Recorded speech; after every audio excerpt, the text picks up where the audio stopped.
Rhyme.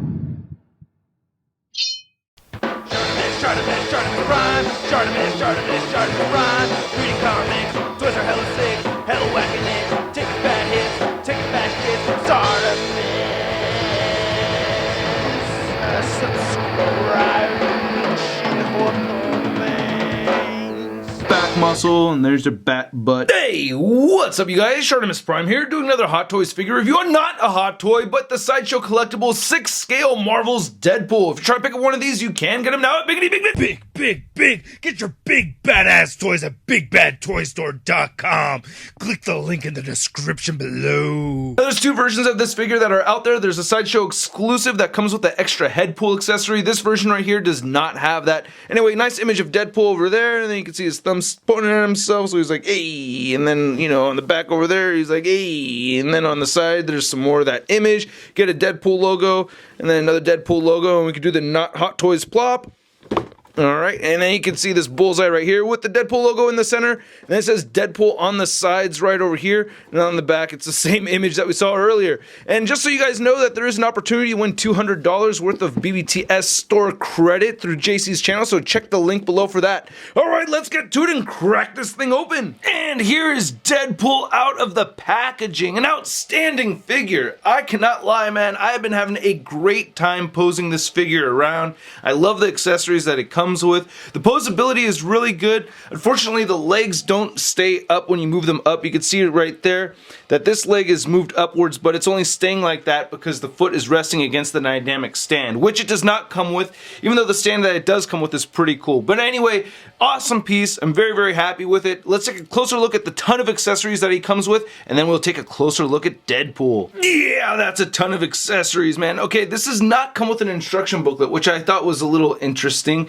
And you do need to have an X-Acto knife. I highly recommend you get an X-Acto knife for the stickers, which I'll explain in just a moment. So anyway, we have 10 interchangeable hands over here. You get a pair of fisted hands, a pair of sword holding hands, a pair of gun holding hands. You get this grenade holding hand right over here. You get a peace sign for the left hand. Then the right sign has the A-OK, the thumbs up. You get two grenades. You get the knife with the sheath. You get this big ass gun over here. You get the two pistols. You get the two swords, two heads.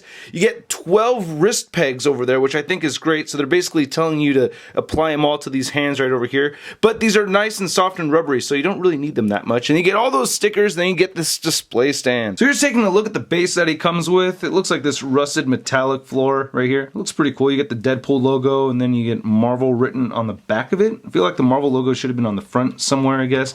And you also get the adjustable cradle, so you can move that up and down as you wish.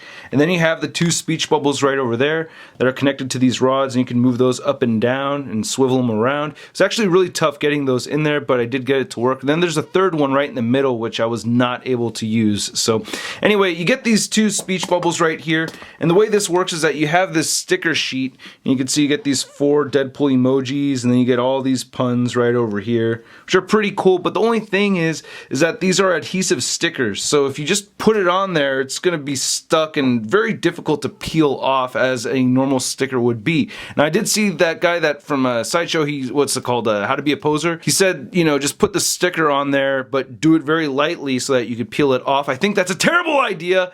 I recommend looking for a corner of the clear section, so you can see there's like a little clear corner right over there, and then find an edge on the speech bubble so that you have that clear corner on the edge. Now you can press down on it a little bit, and there you go. And then you get your X-Acto knife, and you just dig underneath there, so it leaves a little bit of an air gap, and then you could lift up, and then you could peel this away. I don't think this is a very good approach to having this. I think Kotobukiya's idea of having the little whiteboard thing with the pen, I thought that was a much better idea. I mean, this is still really fun though, and I did have a good time posing the figure around and getting him to all these poses with the speech bubbles. Now looking at a couple of these interchangeable hands, I think the paint apps came out great. I really like the sculpt on all of these. Just really nice attention to detail with the wrinkles and the seams on the hands. Same thing with all of them over here. One thing is on just one of the sword holding hands, I did get a splotch of red paint, but that's the only one that has anything like that going on with it. Here's the peace sign one, looking really good. And I like that they're made out of this really soft material over here, durable soft material. And you do get all these interchangeable pegs right over here, which you don't really need so much. It's not very difficult removing these. Now here's a close look at the two Deadpool grenades. These have some really nice paint on them, especially on the red. I like how they're all dirty, and I like the expression that we get right there. That's really cool, and you get this real metal pin. It does not flip upward. I was kind of hoping you could get it to flip upward, but still, I really like these a lot. We also get his knife right over here, which looks really good. I like the detailed paint right there on the sheath. This part actually did come off on me, so I had to super glue it back together, but you know, it's okay now. And then you can just pull the knife out right there. It looks like a Bowie knife. I don't know. Let me know in the comments below. But I really like the silver paint that they used for the blade. Looks really good. Now you can add this knife anywhere you want. I recommend clipping it onto this boot right here. And don't shove it down there too much or else it's going to be difficult taking it off. But I think that looks pretty cool. And it comes with these two pistols which are identical to each other. These look awesome. Oof, I just love all that detail on there with that paint. It just looks very real. I know this is real metal right over there. Looking at the barrel, just looks really good. I keep wanting to shove this in, but it's not supposed to really move. Or is it supposed to move? Yeah, I don't think it's supposed to move. Well, whether it's supposed to move or not, I'm making it move right now. Oh God, see? Please, instructions next time. And the holsters for the guns are great. They're just held together by magnets with that strap right over there.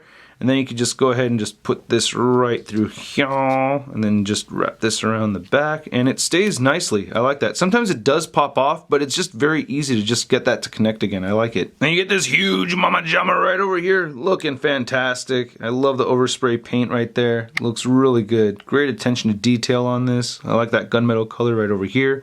They have some nice silver wear on a lot of the edges. Just looks really good. I'm liking it. Then you have this piece that you actually have to attach after you get it out of the packaging. You just slide that through right there. So that's really cool. I like that. Now, I think my favorite accessories that come with this figure are these katanas. I think these are absolutely amazing. I love these. Now, at first, I really thought these were made out of metal, but they're not. They have some nice weight to them, and I just love this silver paint. I would have preferred actual metal, like how we got on the Wolverine claws, you know, the movie figure from Hot Toys, but this is still really cool. I really like the grip over here. That looks really nice as well. These go into the sheaths very nicely. Haven't damaged the paint or anything like that. And then for the sword storage, you get this little metal clip right here on the back of each of the sheaths, and then you can just clip it onto that little spot right there, which can be tricky sometimes, but there it goes. And then we can get the other one right on here. So yeah, it's not too bad. The pouches clip on the same way. So we get the two head sculpts with Deadpool, and this is the first head sculpt I'm showing off because this is how I was introduced to Deadpool. I was 10 years old, and my cousin took me to a comic book store, and I remember there was the 4-part miniseries of Deadpool way back when, and this is how he looked. He didn't have the little drippy thing, and I just thought he looked really cool because he reminded me of Spider-Man, and I just did not get the sense of humor way back when. I was just too young, just didn't follow it, or too stupid. I don't know, one of the two, or both. Anyway, the eyes are painted out very nicely. It's kind of hard to see, but they're not just white. They have white in the center, and then there's a tad of gray going around them, which I think looks great. I love the black paint just fading in and out of those wrinkles over there. You can even see the ear, and the back of the head looks really good and everything. Now, a common complaint is that the suit does not match up with the head sculpt, and I totally agree with that. I think they should have gone with the dirty color for the majority of the suit, and I think that would have matched most of the head right over there. So, you know, if you cannot look past that, then I don't recommend you get this figure because it's there. I mean, it's just like that. And there's some parts of the suit that are even brighter, as you can see right over there. It does get brighter. But anyway, let's look at the second head sculpt. You just pop that off and just pop this one on, and interchanging the heads is very easy. And then we get our goofy-eyed Deadpool right there, and again you can see you have that white paint with the gray going around it, and then the wrinkles and the sculpt just look fantastic. I like the stitching throughout. You get the little dip right over there in the back of the head. Really liking both of these head sculpts a lot. I had mentioned in my little preview video that I wish it only came with one Deadpool head sculpt, then instead of two, it came with the Wade Wilson head sculpt. I have to take that back. I am very happy with both of these. Now looking at the rest of the figure, oh my goodness, this thing comes with a ridiculous amount of pouches. I have put some aside, and I think the pouches look really cool. I have just these 3 extra ones, and you could place them anywhere you want to. They have these little clips, just like how this knife has, and you could put it anywhere you want to. So I think think that's pretty cool that you could do that, but they do fall off somewhat easily, especially when you're trying to pose them around. They just plop off like a guinea pig takes dumps, you know? If you have a guinea pig, you know what I'm talking about. Anyway, I really love this textured detail that we get right over here on the shoulder pad. The paint looks absolutely fantastic, and I really like that we get a black fading effect on the fabric of the figure. You can see we got this kind of quilted pattern going right over there on the shoulder, but that's the only part you really see that. And here's looking on the back right there. These straps look great. They look like they're made out of real leather, which they're not, but I think they're awesome. And then these little pieces right here have some nice paint detail on them as well. And I really like that you get these elbow pads right over here too. This looks really good. I'm digging that. Then the arm looks really good right there as well. And not only did they add some black fading for the fabric, but they also gave the black areas some nice brown highlights, which I think is really good too. Then you get the Deadpool logo right over there.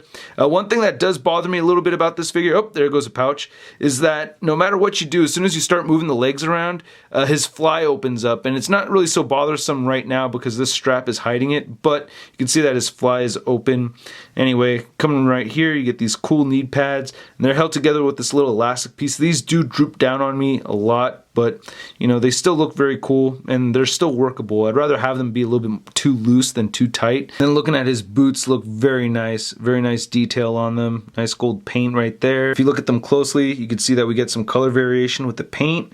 And then the bottom of his boots look fantastic. I love these cleats. I think this is great. I think that's a very nice addition. It actually really does help the figure pose around and whatnot, having those there. And even some nice paint detail at the bottom of the boots. So to show off another display option with this figure, you gotta pop off the feet and pop off the hands. And you could remove these guards right here, remove that part of the boot, and then put everything back on here. And boom, you get a second look for Deadpool, which works out. You know, you could say this might be a little bit more comic accurate depending on what you've been reading. The legs do look very skinny though. And it does look a little bulky right up here on the arms. But I'm just saying, man, if you wanted to have it displayed like this, if you wanted this look, I don't think it's too bad, you know, but I actually prefer the other look where, you know, the boots and the arm guards are on there. So before I get into the articulation, if you're of the age of 21 or older, please join me in this little game of if a pouch falls, you take a shot. So I have my little Spidey shot glass. I got a little halfer right over there. Okay, so the head can move up quite a bit. I really like that a lot. That is awesome. And you can get the head to move down a lot as well. You do get side-to-side movement, and you get neck pivot over here, and you can turn it sideways. Occasionally, you will see a gap, and it's very easy to just tuck that fabric right underneath there. Now you get shoulder joints that move outward that much, and you can move them downward only that much, and you can rotate them forward a reasonable amount, just that much right there. Oh no, wait, there we go. Okay, so it moves up all the way over there. You do get an elbow bend that does meet at 90 degrees. I feel like, yeah, you do get an armpit joint that moves in and out just a little bit. We also get a bicep swivel. We also get the wrist. Whoop, the wrist came off. Doesn't count. Anyway, you get the swivel, and it does hinge up and down a little bit over here. And you do get a diaphragm joint. Let's see, it just bends forward that much at the diaphragm, and it really barely bends back just that much over there. And you do get some diaphragm pivot over here as well, and you can rotate at the diaphragm too.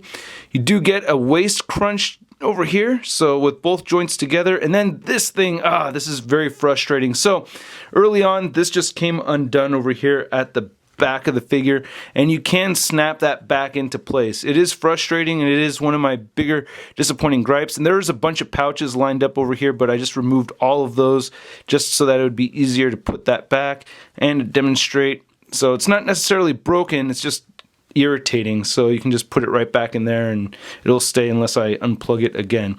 But anyway, you do get the waist swivel, and there it goes, just coming off again. So yeah, very irritating. No pouches came off during that edit, by the way. And then the hips move outward very far like that, and you can get him kicking forward only that much. As I said at the beginning of the video, the legs don't kick forward as much as I would like them to. They don't move back. You do get a thigh swivel right here, and then the knees do bend twice to make a 90-degree bend. The ankles move down only a little bit. They only move up a tiniest bit, if at all. Actually, that's not even moving upward at all. And you do get side-to-side movement over here, and then you do get some ankle pivot. And not one pouch fell. Is that amazing or what? Now, this is a 1/6 scale figure, and Deadpool's standing at about 12.5 inches tall. Then here's Deadpool next to a couple of Hot Toys. We have the Hot Toys Star-Lord figure, and then the Amazing Spider-Man 2 Spidey figure. And this guy fits in line perfectly with these Hot Toys figures. And then to compare this Deadpool to some other Deadpools, we have the Toy Biz Marvel Legends Deadpool, the Hasbro Legends Deadpool, and Kotobukiya's X-Force Deadpool with the erasable marker right over there. And then here's Deadpool next to the Marvel Legends Big Time Letdown Spider-Man. Pfft, Deadpool, what a hack. Who are you ripping off more, huh? Me or Deathstroke, huh? Whoa! Ow! No! Oh!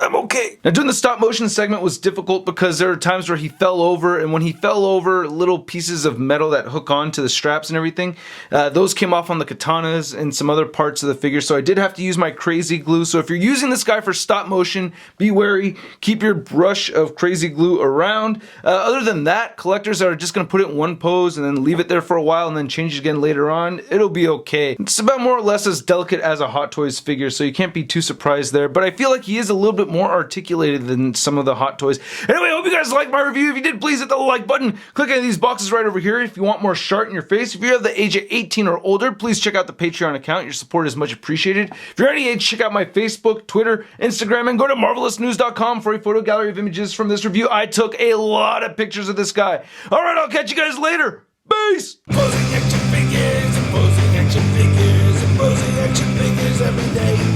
I'm posing action figures, I'm posing action figures, I'm posing action figures. That's crispy. Well, if it's in the glass, you gotta finish it.